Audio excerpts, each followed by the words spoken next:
Capítulo 10. Lições bíblicas. Pais como instrutores de religião. Abre aspas. A história da Inglaterra está agora reduzida a um jogo de cartas. Os problemas da matemática, a quebra-cabeças e charadas. Estamos a um passo e o credo e os 10 mandamentos poderão ser ensinados da mesma maneira, sem a necessidade de uma face séria, tom deliberado de recitação e atenção devota até então exigida da infância bem ensinada deste reino. Fecha aspas, Waverley. As escolas dominicais são necessárias. Que os pais transferissem a educação religiosa de seus filhos para a escola dominical é algo sem dúvida tão indefensável quanto que eles os mandassem fazer as refeições a uma mesa mantida pela generosidade pública. Nós, em casa, nos declaramos inocentes dessa conta em particular. Nossas escolas dominicais são usadas por aqueles pais cansados da labuta e pouco instruídos que estão dispostos a aceitar das mãos das classes mais confortáveis este serviço do ensino religioso de seus filhos. Ou seja, a escola dominical é, no momento, um mal necessário, um reconhecimento de que existem pais tão pressionados que são incapazes de cumprir seu primeiro dever. Aqui temos a teoria da escola dominical. Os pais que podem ensinam seus filhos em casa aos domingos e os substitutos intervêm para agir por aqueles que não podem. Mas os pais instruídos devem instruir seus filhos na religião, um resultado australiano da Parents Union. Foi com base nessa encantadora teoria da escola dominical que um clérigo nas antípodas agiu. Nunca pareceu ocorrer a ele que os membros das classes alta e média não precisam ser definitiva e regularmente instruídos na religião, desde criança. Sua alegação é apenas que tais crianças não deveriam ser ensinadas na escola dominical, mas em casa e pelos pais. E o objetivo principal de sua Parent Union paroquial é ajudar os pais neste trabalho. Estas são algumas das regras. Número 1. O objetivo da Union é unir, fortalecer e ajudar os pais e as mães no cumprimento de seus deveres parentais. 2. Os membros comprometem-se pela adesão a supervisionar a educação dos próprios filhos e a incumbir aos demais pais a responsabilidade da relação parental. 3. Os esboços das aulas devem ser fornecidos mensalmente a cada família em conexão com a Union. 4. Os membros devem trazer seus filhos para a catequese mensal e sentar-se com eles, etc. Provavelmente, os esboços de aula são para garantir que as crianças façam exatamente essas lições da Bíblia em casa com seus pais no domingo, como fariam na escola dominical com os professores. Parece ser presumido que os pais de todas as classes assumirão seus deveres apropriados neste assunto e que a escola dominical pode ser deixada de lado. O clérigo, assumindo em vez disso a averiguação, por meio da catequese, se determinado trabalho é feito, mês a mês. O esquema parece promissor. Nada fortalece mais os laços da vida familiar do que os filhos aprendem religião pelos lábios dos pais.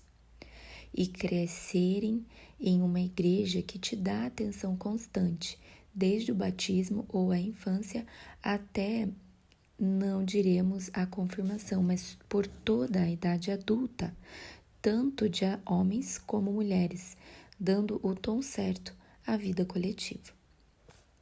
Os pais são os instrutores adequados. Sem dúvida, temos congregações e até mesmo denominações inteiras, nas quais os jovens são acolhidos do início ao fim, mas o são pelo clero, pelos professores, pelos líderes de classe e assim por diante. E os pais consideram uma absoluta bênção que a parte mais séria do treinamento de seus filhos seja realizada por pessoas de fora.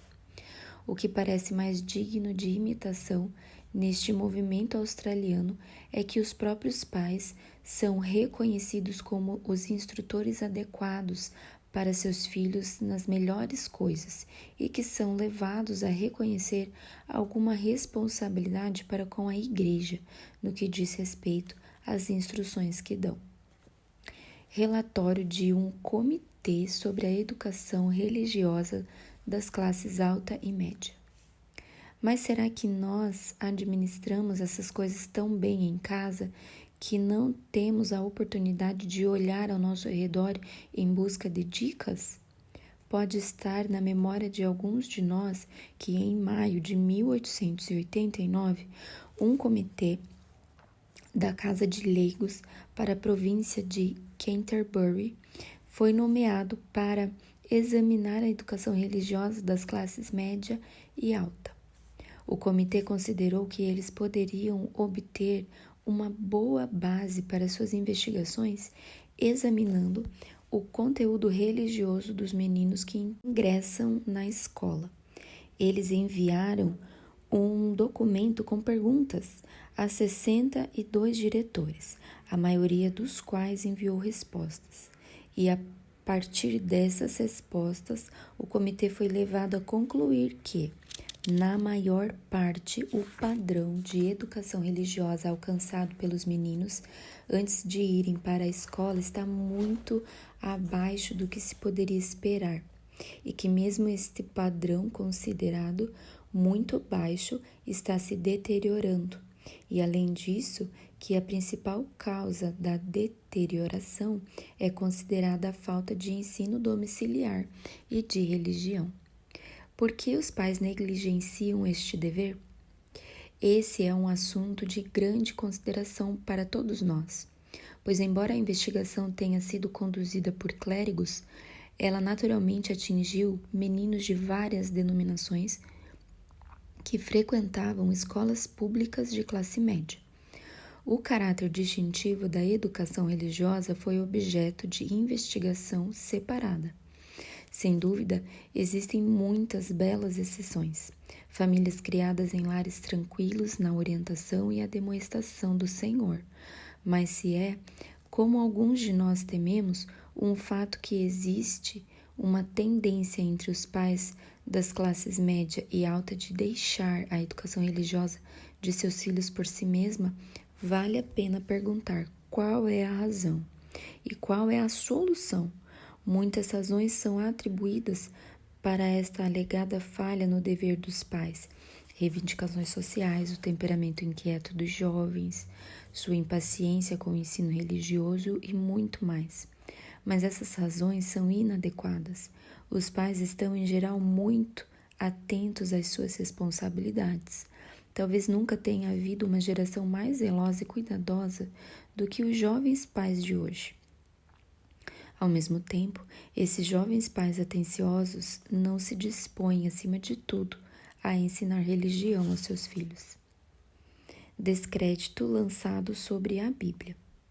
O fato é que nossa vida religiosa sofreu e, por isso, nosso caráter nacional sofrerá por causa do descrédito lançado sobre a Bíblia por críticos adversos.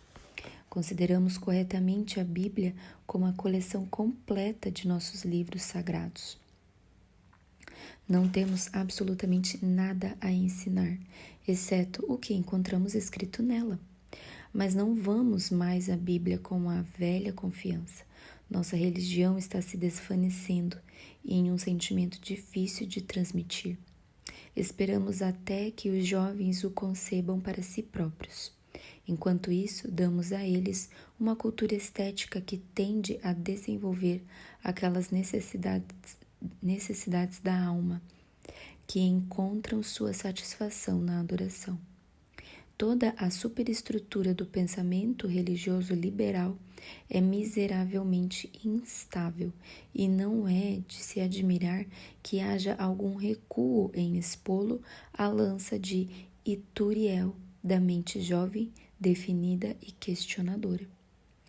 Pois amamos esta frágil habitação que construímos. Existe uma vaga semelhança com o antigo lar de nossas almas e nos apegamos a ela com um sentimento de ternura que a geração mais jovem pode não compreender. Milagres não acontecem, entre aspas. Será que estamos, então, desabrigados? Sem dúvida estamos, com base em uma suposição. Aquela suposição que leva um romancista brilhante a apresentar em sua crua aspereza: milagres não acontecem, entre aspas. A mente instruída é mais essencialmente lógica do que podemos supor. Remova a pedra angular do milagre e o arco tombará sobre nossas cabeças. A veneração ostentosa pela pessoa de Cristo, como separada do elemento milagroso mítico, é infelizmente nada mais do que um sentimento espúrio em relação a uma concepção autodesenvolvida. Elimine o miraculoso e todo o tecido do cristianismo desaparecerá. E não apenas isso, o que temos a ver com aquela revelação mais antiga de o Senhor Deus misericordioso e piedoso? Nós dizemos, não, nós mantemos esta ideia. Aqui não há milagre e de Cristo não temos o inimitável Sermão da Montanha. Reivindicação suficiente de nossa lealdade? Não, nós não temos. Nele somos ensinados a orar, a considerar os lírios do campo, as aves do céu, e a lembrar que os próprios cabelos de nossa cabeça estão todos contados. Aqui temos a doutrina sobre lidar com pessoas, a providência particular de Deus, que é a própria essência do milagre. Se milagres não acontecem, é tolice e presunção esperar na providência e esperar que através da oração haja a mais leve perturbação do curso dos eventos, que é determinado por lei inevitável. A mente instruída é severamente lógica, embora um esforço da vontade possa nos impedir de seguir nossas conclusões até o amargo fim. O que sobrou? Um Deus que necessariamente não pode ter relações pessoais com você ou comigo, pois tais relações seriam da natureza de um milagre. Um Deus para quem a oração diante de tanta certeza se tornaria blasfema. Como ousamos nos aproximar do Altíssimo com pedidos que, pela natureza das coisas, como concebemos, é impossível que Ele atenda? Nossa concepção de Deus depende de milagres. Não podemos orar e não podemos confiar, embora não sejamos totalmente ímpios. Podemos admirar, adorar, prestar culto com a maior humildade. Mas como? O que devemos adorar? O ser divino pode ser conhecido por nós apenas por meio de seus atributos. Ele é um Deus de amor e um Deus de justiça, cheio de compaixão e gracioso, tardio em irar-se e rico em misericórdia. Mas esses são atributos que só podem ser concebidos em ação, de pessoa para pessoa. Como ser gracioso e misericordioso a não ser para com um ser que necessita de graça e misericórdia? Admita que a graça e a misericórdia podem modificar a menor circunstância na existência de um homem, espiritual ou temporal, e você admite toda a questão dos milagres? Admite, na verdade, que é possível a Deus agir de outra forma que não por meio de leis inevitáveis que somos capazes de reconhecer. Recuse-se a admitir o elemento milagroso, e o pastor de Israel se afastou de nosso meio, e fomos deixados órfãos em um mundo desfeito. Tão grandes são as implicações dessa questão do milagre, com que gostamos de nos divertir, com um sorriso aqui e um encolher de ombros acolá, e um escárnio especial por aquela história do porco que correu violentamente e se jogou no abismo, porque sabemos muito sobre os pensamentos obscuros dessa criação rude, vivendo sob nossos olhos, de fato, mas curiosamente fora de nosso alcance. Admita a possibilidade de milagres, ou seja, da ação voluntária de um Deus pessoal, e quem se aventurará a estabelecer limites a menos ou a mais? Lei natural e milagres. Por quanto tempo nos deteremos entre duas opiniões? A lei e ao testemunho. Aceitemos com ousadia a alternativa que o me propõe, embora arrogantemente. Que seja, abre aspas, nenhum testemunho é suficiente para estabelecer um milagre, a menos que o testemunho seja de tal tipo que sua falsidade seja mais milagrosa de que o fato que se esforça para estabelecer. Fecha aspas. Mesmo assim, cremos que Cristo ressuscitou no terceiro dia e subiu ao céu, ou aceitamos a hipótese muito mais incrível de que não existe Deus, ou de que qualquer forma o Deus da revelação em sua adorável personalidade deixou de o ser para nós. Não existe meio termo. A lei natural, como a entendemos, nada tem a ver com essas questões. Não que o Supremo anule suas leis, mas que nosso conhecimento da lei natural é tão agonizantemente limitado e superficial que somos incompetentes para decidir se uma ruptura no estreito círculo dentro do qual nosso conhecimento está encerrado é ou não uma abertura para um círculo mais amplo, onde o que nos parece uma exceção extraordinária apenas exemplifica a regra geral. Não subestimaríamos os frutos sólidos da crítica bíblica mesmo aos mais adversos. Isso deve ser um grande ganho na vida espiritual, que de agora em diante um milagre é acreditado, não meramente pelo fato de estar registrado na história sagrada, mas por sua adequação essencial ao caráter divino. Assim como, se pudermos reverentemente comparar as coisas humanas com as divinas, dizemos de um amigo: "Ah, ele nunca faria isso", ou "Isso é exatamente igual a ele". Olhando por meio deste teste, quão pouco ostentosos, simples, humildemente úteis são os milagres de Cristo, quão divino é. Ter todo o poder e ser como se não o tivesse. Entre aspas. Quão adequados são os milagres de Cristo. A mente que está saturada com a história do Evangelho em toda a sua doce razoabilidade, que absorveu os raios mais confusos e quebrados em que a luz do mundo se manifesta na história do Antigo Testamento, será talvez a menos tentada à deslealdade da dúvida honesta, pois é deslealdade para com o mais íntimo e sagrado de todos os relacionamentos, embora devamos admitir livremente que tal dúvida é a enfermidade de mentes nobres, acreditando que a fé vem pelo ouvir e ouvir a palavra de Deus, de que o homem está estabelecido na fé cristã de acordo com as instruções de criança. A pergunta das perguntas para nós é como garantir que as crianças serão bem fundamentadas nas Escrituras por seus pais e prosseguirão o estudo com inteligência, reverência e deleite. Perguntas para uso dos estudantes. 1. Por que as escolas dominicais são necessárias? 2. Mostre que os pais devem instruir seus próprios filhos na religião. 3. Descreva o resultado australiano da Parent Union. 4. Qual é a essência do relatório do Comitê sobre a Educação Religiosa das Classes Alta e Média? 5.